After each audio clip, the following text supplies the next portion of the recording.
kita lebih sering cuek sama udara yang kita hirup setiap hari. Karena apa? Ya betul, karena udara itu nggak kelihatan. Tapi sebenarnya nggak boleh cuek juga. Karena kenapa? Karena udara itu bisa jadi teman setia kita atau musuh dalam selimut. Kalau kata WHO itu, polusi udara adalah pembunuh senyap yang paling banyak dibandingkan banyaknya penyakit yang menular. Nah, terus gimana dok? Udara yang kita hirup setiap hari itu sehat apa emang nggak sehat? Nah, di sini tuh dunia punya sistem rapor udara. Kalau di Indonesia itu namanya ISPU dan kalau internasional namanya AQI. Mari kita bahas.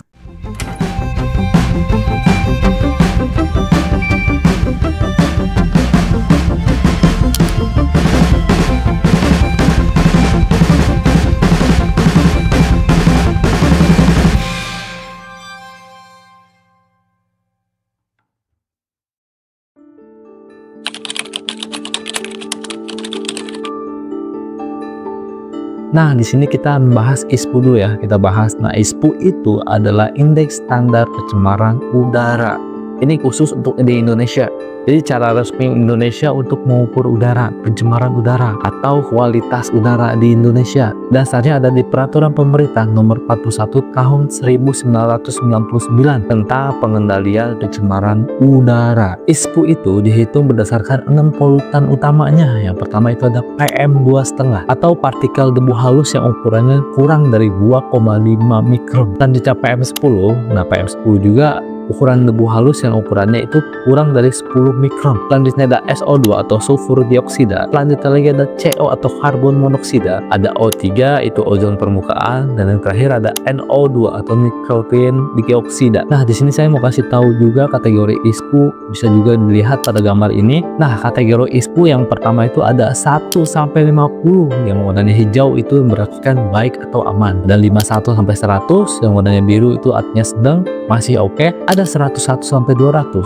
Yang warnanya kuning itu artinya tidak sehat atau risikonya meningkat. Ada 201 sampai 300. Yang berwarna merah ya artinya sangat tidak sehat atau bahaya serius. Dan yang terakhir ada 300 ke atas atau berbahaya, yang berwarna hitam yang artinya krisis udara. Nah, sekarang kita bahas AQI atau AQI. Nah, ini tuh standar internasional, dipakai di Amerika, Eropa, India, dan dijadikan rujukan juga bagi WHO. Nah, di sini ada kategori AQI juga. Yang pertama itu ada 0 sampai 50 atau good yang warna hijau, 51 sampai 100 moderate atau warna kuning, 101 sampai 150 unhealthy for sensitive group warnanya orange, 151 sampai 200 itu unhealthy warnanya merah, 200 sampai 300 very unhealthy warna ungu, dan terakhir itu 300 sampai 500 berarti kan hazardous atau berwarna coklat tua.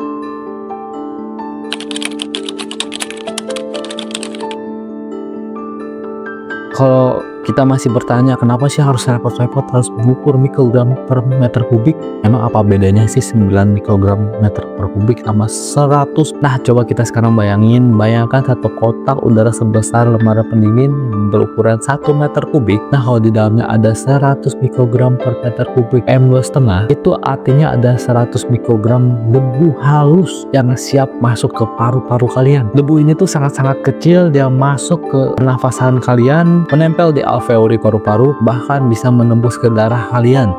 Bayangkan, resikonya apa sih ya? Udah pasti asma, kanker paru-paru, stroke, serangan jantung. Gak heran juga kalau WHO itu menyebut bahwa polusi udara itu pembunuh senyap terbesar kedua setelah asap rokok.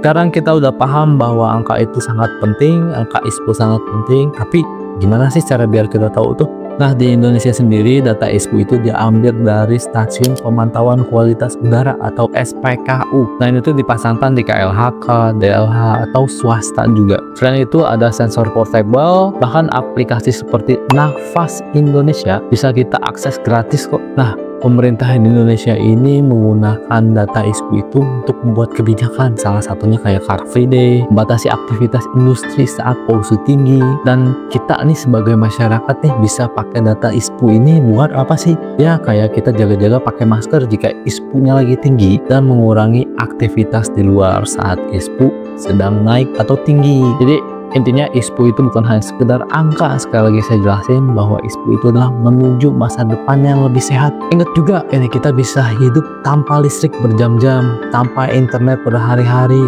tapi tanpa udara bersih.